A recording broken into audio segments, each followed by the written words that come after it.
Oh, hi. You found Armed Dad. Welcome to the YouTube channel. Hit that subscribe button. You're going to want to. You'll also want to hit the notification button because you will want to know when a new video drops. I'd also really appreciate a like. Thank you in advance because I know you'll do all three of those things. If you'd like to follow along for more content, you can follow at armeddad.yt on Instagram. I'm going to go ahead and put that in the caption so you don't forget it. Check that when you're done watching the video.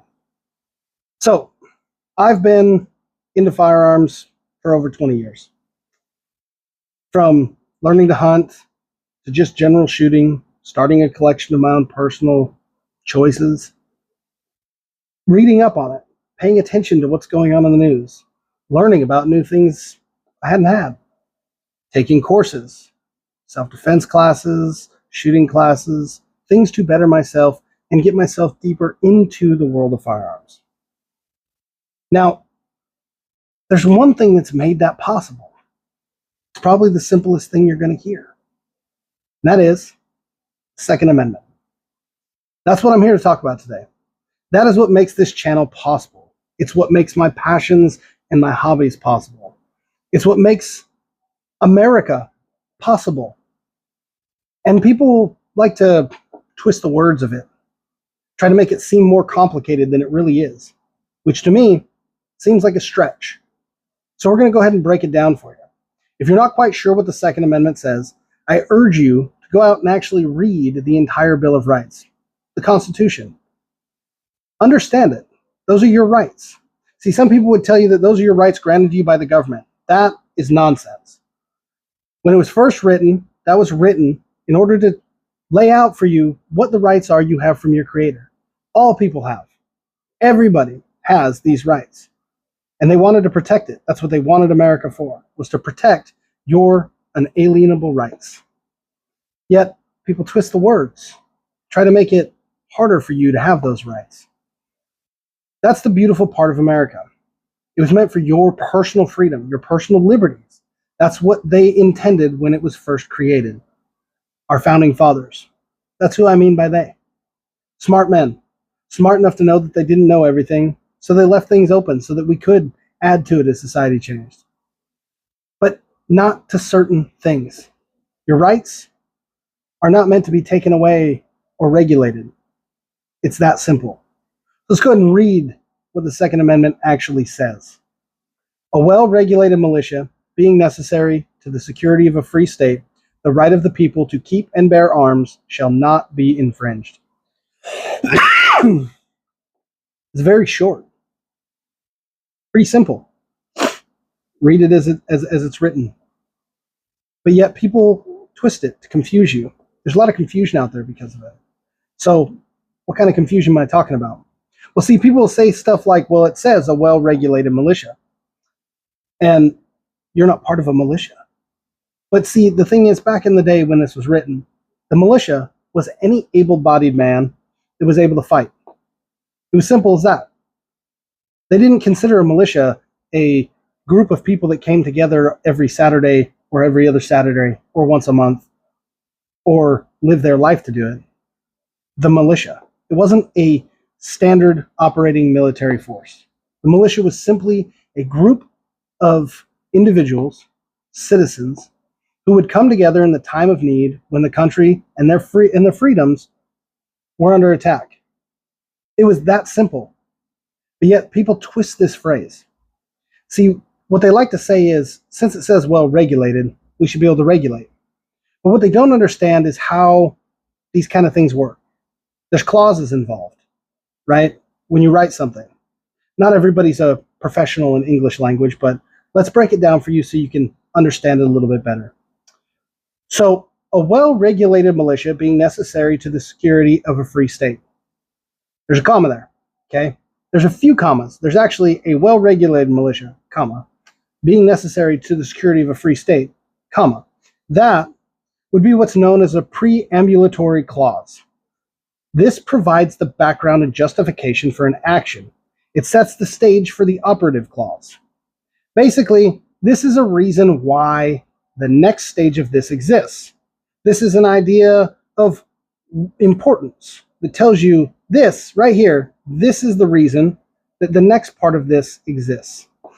So what you can actually read that as is, because a well-regulated militia is necessary to the security of a free state, our freedoms, we come into the next part of this, the operative clause. This outlines the actions or obligations that must be taken or things that must be avoided.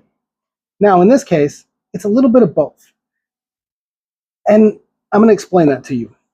The right of the people to keep and bear arms. That is an action that must be taken. Keep and bear arms.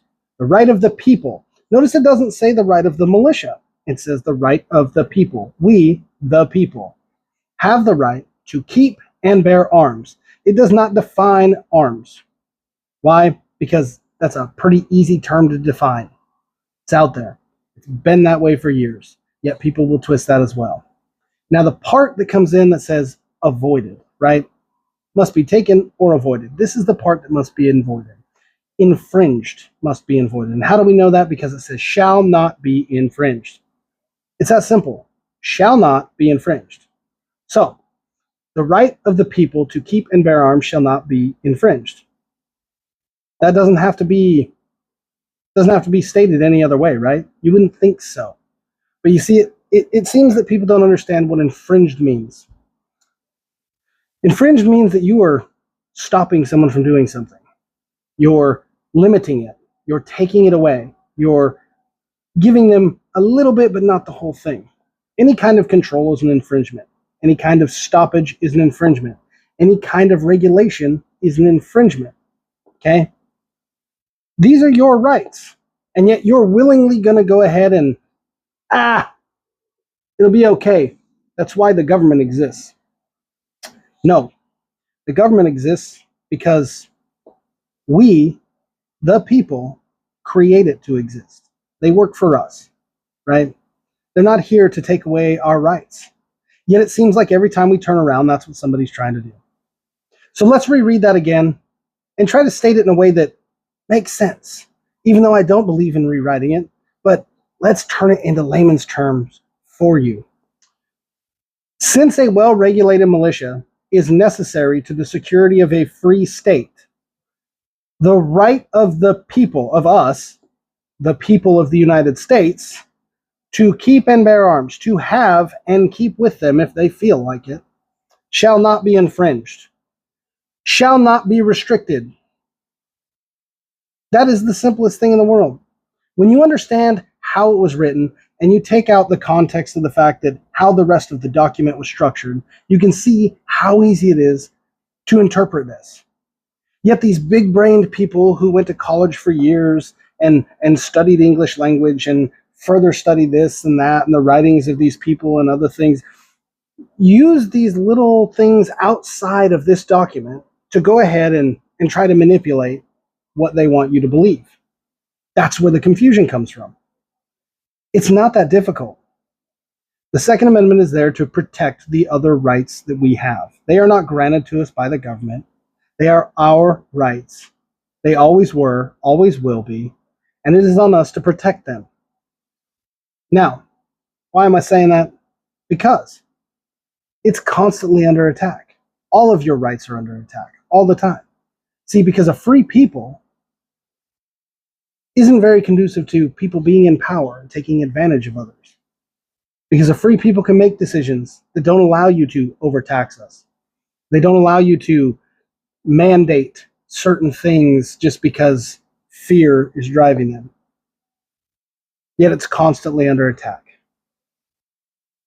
And people don't pay attention. This is not a call to action.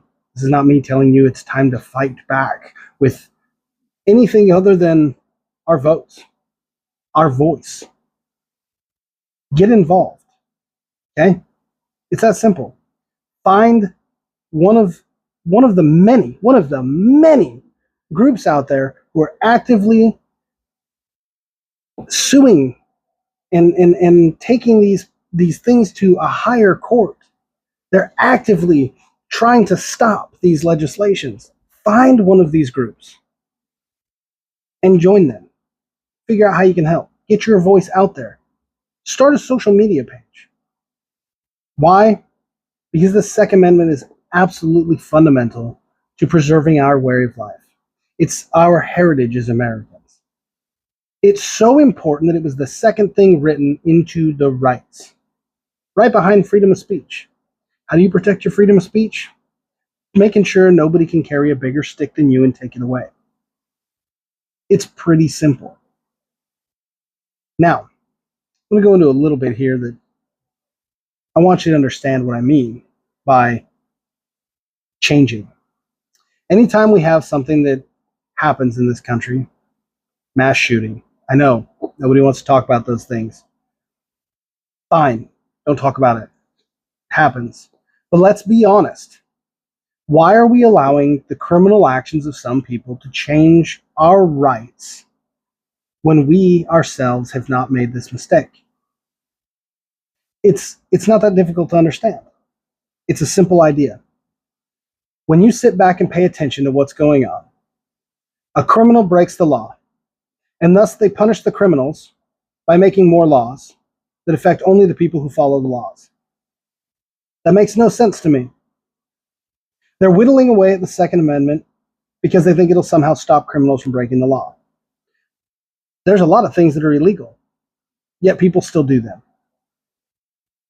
And we think that more laws will somehow stop this problem in one case. It hasn't yet. No matter how many laws they put in, criminals are always going to break the law. Look at other countries that don't have these kind of laws. They don't have these kind of rights. I know you're going to say there's a lot of free countries out there. You're correct. But the Constitution, the Second Amendment, the First Amendment, your rights are unique in that we have them here. And yet we let criminal actions whittle them away simply because we think that one day humanity's going to wake up and just follow the law. That's absurd. Absolutely absurd. If we honestly thought that adding more laws could fix a lot of problems and stop the criminals from breaking the law, we would be implementing laws on a lot of other things as well, but we don't. Why do we target only things that affect our rights and liberties? Because of fear. They want you to fear what you don't understand. I'm hoping that this video is bringing you a little information on what you should understand. And if not, there's a lot of other great people out there that can help you further understand it. But just know that by searching out on the World Wide Web, what you're going to get is a lot of contradictory information. My question to you is biased information always going to be helpful? No. So you might say, oh, yours is biased because you're a gun owner. You're right. I'm a bit biased. I appreciate and support our Constitution to the full. It's what protects us from being any other country in the world. That should be important to you. If you don't like apologies. I don't like editing videos, so that's going to stay in there. Sorry.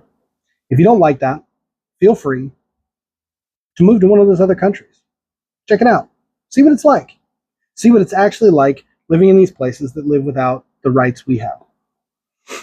The Second Amendment is massively important to keep that happening, to keep our rights. You see, there's a reason that the United States has never had an attack on American soil. It's because we have a well-regulated militia right here in the United States at all times. The American gun owners. The ones who are capable of fighting for those freedoms if we ever need to. Your personal protection of your liberties is at stake if the Second Amendment keeps getting whittled away. Why do you have any less right to life than someone who would go ahead and break the law and attack you? You don't. But yet they want you to believe that you do. They want you to believe that you shouldn't be allowed to own certain things because they're dangerous and criminals could use them improperly.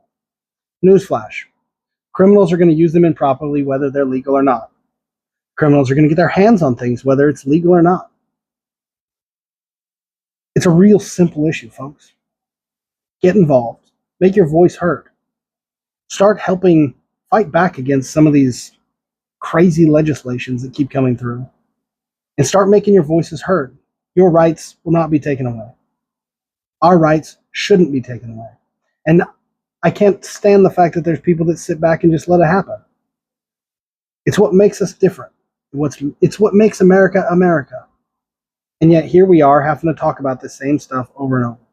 Stop allowing fear and crazy ideas that sound good on paper but aren't always factual change what you believe about this country. America is unique. It's because of our rights that we're unique. Without the Second Amendment, we can't protect those rights. This is why it is so important to us. It's why it's important to protect it, to continue to teach it to the younger generations, so that we can preserve America and our rights for the next 200 years. I'm not one of those people that says it's always been this way and it always should. However, it's been working really well for the last 200 years. America has done amazing things because of what it is, because of the lack of restrictions on the citizens, the ability to do what you want to do, be who you want to be, chase big dreams. Giant, massive movements have been made for humanity because America has always been able to do it, because those rights exist. Stop letting them chip it away. I appreciate you watching the video. Don't forget to subscribe. Hit that notification button so you know when the next video releases. And go ahead and hit the like, because I know you followed along. Don't forget, you can also find me on Instagram at armdad.yt. That's in the caption. This has been my first run of what I'm going to call, I don't know, Freedom Friday, Firearms Friday. I haven't come up with a name with it yet. I'm going to come up with something catchy for it. The first Friday of every month, I hope to be able to bring something like this to you. An update on the laws, an update on how you can help, how you can get involved, and just fight back against the blatant disregard for our rights and the craziness that comes from it. All this jumbled words and moving things around to make it fit, to make it hard for you to understand. Let's try to simplify it. Thank you again. Don't forget to subscribe, like, hit the notification button, and follow on Instagram. Until next time, this has been Armed Dad. Thank you.